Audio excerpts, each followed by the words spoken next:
This isn't just another game. To say that would be disrespecting how good of a coaching matchup this is. Lincoln Riley's from the Mike Leach coaching tree. You know, once in a while, a pirate can beat a soldier. And he's coached 3 of the past 6 Heisman Trophy winning quarterbacks. All of them have been a little bit different. Mayfield was different than Kyler, and Kyler was different than Jalen Hurts, and Jalen Hurts now different than Caleb Williams. Dan Lanning has roots with Kirby Smart. We're not just getting checks at our place. We're hitting people. And you can see that in the way his team plays. This Oregon defense has stood up. They have answered the physical call. Styles make fights, and this is best on best. One of the best offensive head coach versus one of the best defensive. To say this is just another game would also be disrespectful of what this game means.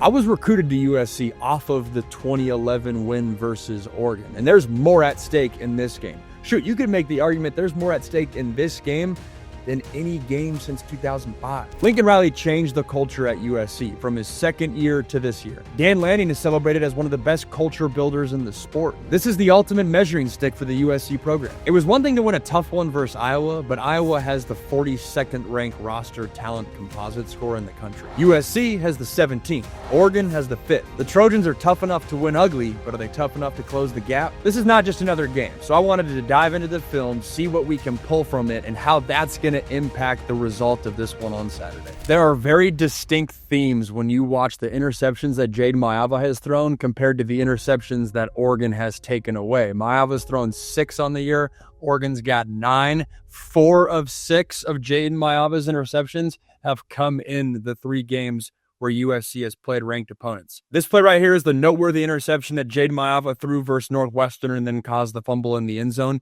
It's a defensive lineman undercutting an in-breaking route. Oregon, as we'll see here shortly, has had the same impact on opposing quarterbacks. Here we got man coverage. Oregon loves man coverage. They're going to have Mike Lemon in the slot breaking in on a slant route. They're going to blitz backer 1, blitz backer 2, and then this defensive tackle is going to drop underneath this slant route and pick off Jayden Maiava. He gets pressure. He initially takes his eyes to the left, comes back right, thinks there's going to be green grass. There's not. Defensive tackle dropping into his zone. It's noteworthy seeing this. Oregon does something very similar because they're athletic. Their defensive linemen much more athletic than the average college defensive lineman. Here versus Oklahoma State, very similar deal. You got double slants here, and then you're going to have Oregon linebacker Jerry Mixon. He's acting like he's rushing or spying the quarterback, hanging by the line of scrimmage, and then he drops underneath this slant route, picks it off. Think he might return this one. But again, similar feel of the athleticism up front, tracking the quarterback's eyes, undercutting a slant route. And if you didn't see my last breakdown on the USC offense, I'll link it up above. Go check it out. I said Oregon's got to stop one thing in this game: seam routes from Mike Lemon.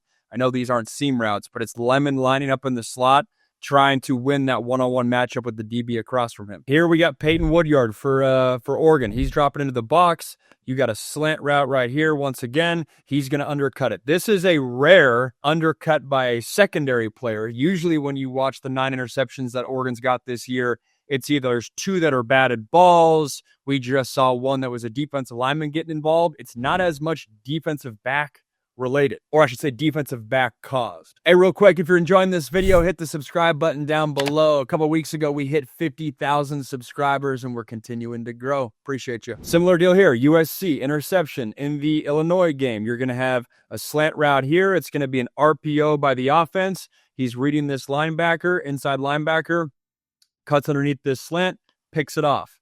It's not necessarily, a DB jumping a route on the outside, a safety playing center field. It's a lot of underneath, linebackers making a play here.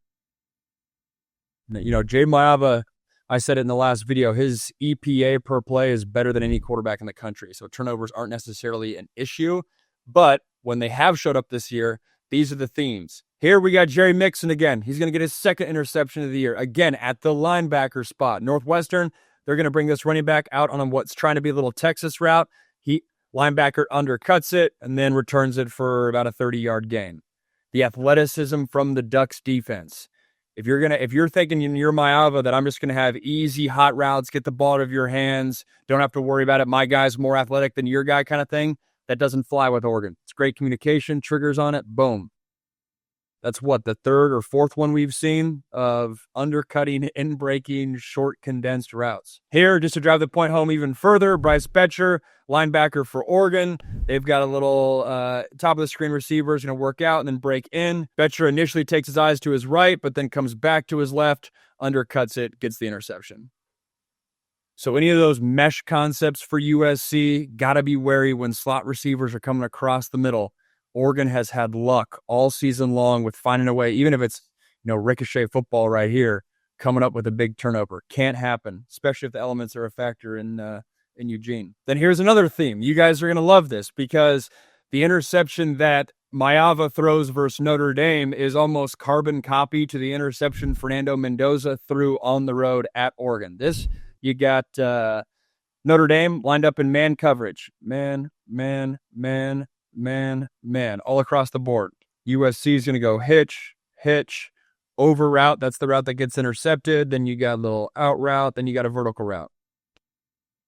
One safety playing center field, middle of the field. This nickel right here, or corner, whatever body he is, he's going to track this receiver all the way, and then he undercuts it at the last second to intercept this over route.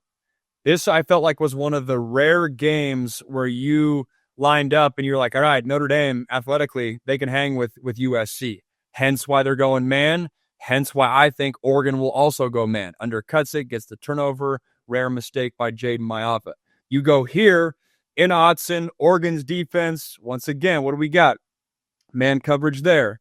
Man on the bottom of the screen. Man here. Man here. Then you got the single high free safety right here. This safety's roaming down here on the bottom of the field. Route concept-wise, you got deep post, then an over route, and this corner on the bottom of the screen is the guy that undercuts it for the interception. Fernando Mendoza, arguably the best quarterback in the country, might find himself winning the Heisman here shortly.